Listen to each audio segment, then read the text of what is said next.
pervaded with the holy word.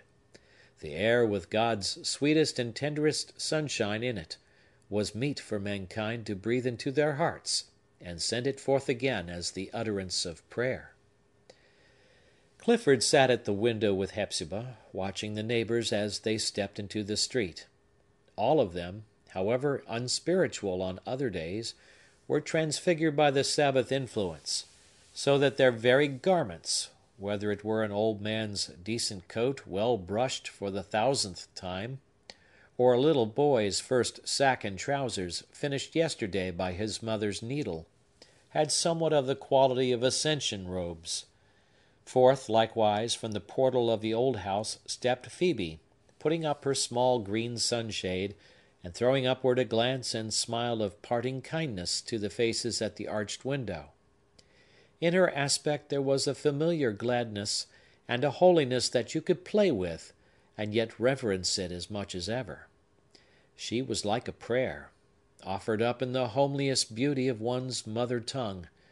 Fresh was Phœbe, moreover, and airy and sweet in her apparel, as if nothing that she wore, neither her gown, nor her small straw bonnet, nor her little kerchief, any more than her snowy stockings, had ever been put on before, or, if worn, were all the fresher for it, and with a fragrance as if they had lain among the rosebuds.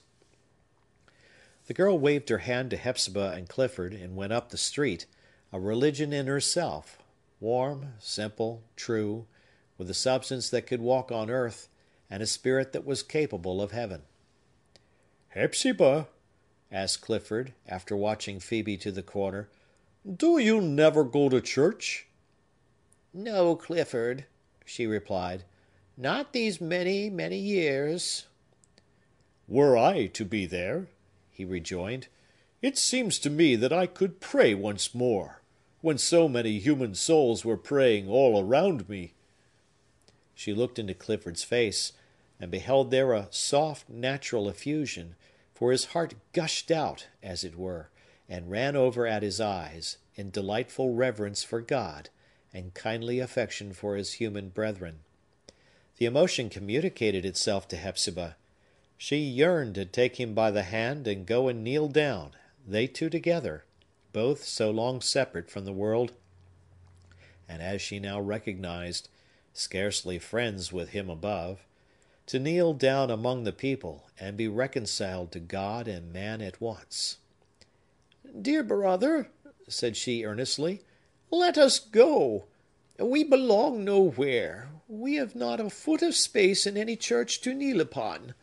But let us go to some place of worship, even if we stand in the broad aisle. Poor and forsaken as we are, some pew door will be opened to us." So Hepzibah and her brother made themselves ready, as ready as they could in the best of their old-fashioned garments, which had hung on pegs, or been laid away in trunks, so long that the dampness and mouldy smell of the past was on them, made themselves ready, in their faded bettermost, to go to church. They descended the staircase together, gaunt, sallow Hepzibah, and pale, emaciated, age-stricken Clifford.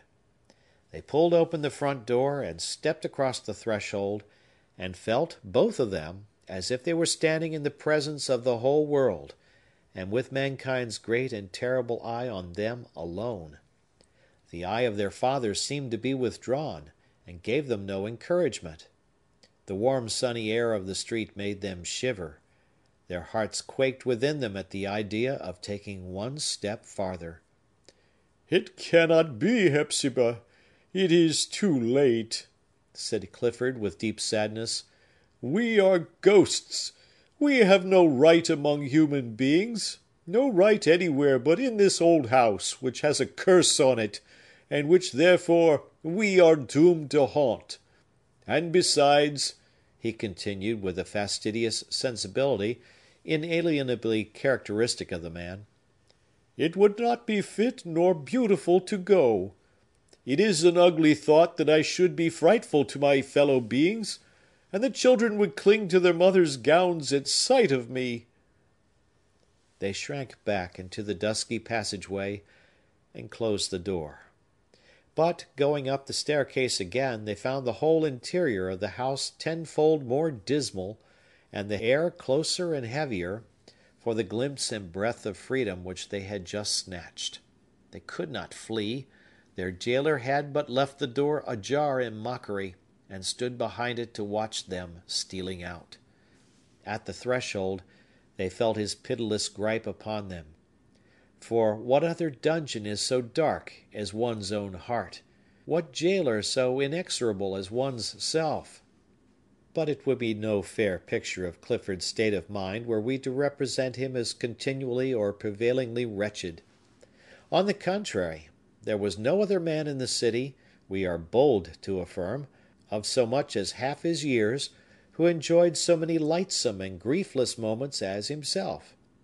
He had no burden of care upon him. There were none of those questions and contingencies with the future, to be settled, which wear away all other lives, and render them not worth having by the very process of providing for their support. In this respect, he was a child for the whole term of his existence, be it long or short.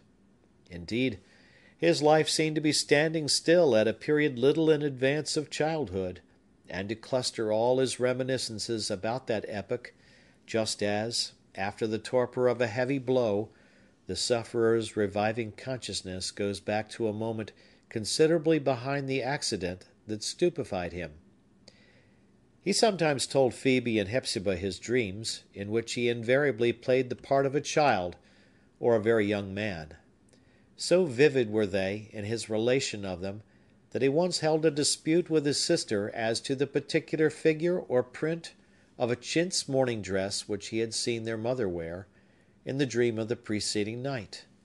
Hepzibah, piquing herself on a woman's accuracy in such matters, held it to be slightly different from what Clifford described, but producing the very gown from an old trunk, it proved to be identical with his remembrance of it. Had Clifford, every time that he emerged out of dreams so lifelike, undergone the torture of transformation from a boy into an old and broken man, the daily recurrence of the shock would have been too much to bear.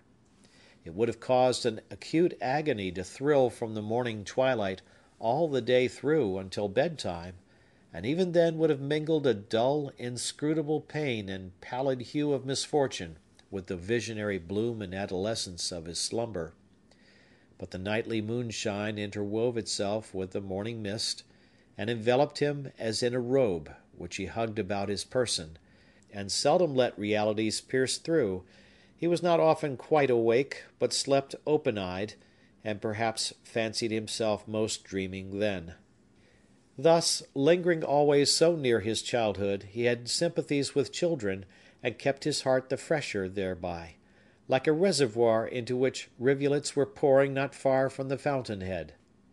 Though prevented, by a subtle sense of propriety, from desiring to associate with them, he loved few things better than to look out of the arched window and see a little girl driving her hoop along the sidewalk, or schoolboys at a game of ball.